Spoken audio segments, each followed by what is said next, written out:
৭৮তম স্বাধীনতা দিবস। আমরা ৭৭টি স্বাধীনতা দিবস পার হয়ে এসেছি। আজ আমরা ৭৮ বছরে পদার্পণ করলাম।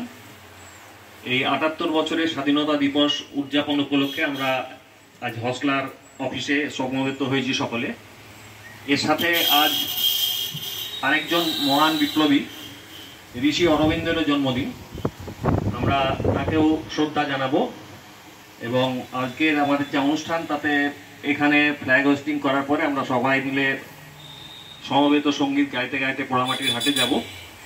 সেখানে কিছু অনুষ্ঠান আছে, আপনারা সকলেই সেই অনুষ্ঠানে অংশ নেবেন। তারপরে আমাদের একটি কর্মসূচি আছে, যেটি বৃক্ষরোপণ। সেই বৃক্ষরোপণটি আমরা করব। তারপরে আমাদের বিকেল 4:30 থেকে আবার একটি অনুষ্ঠান আছে, যেটি প্যানেল ডিসকাশন, তার সাথে কিছু কুইজ, এসব নিয়ে একটি অনুষ্ঠান। সবাই মিলে সেই অনুষ্ঠানে অবশ্যই আসুন। তো আজকে আমরা ফ্ল্যাগ হোস্টিংয়ের মাধ্যমে আজকে আমাদের অনুষ্ঠান শুরু করব।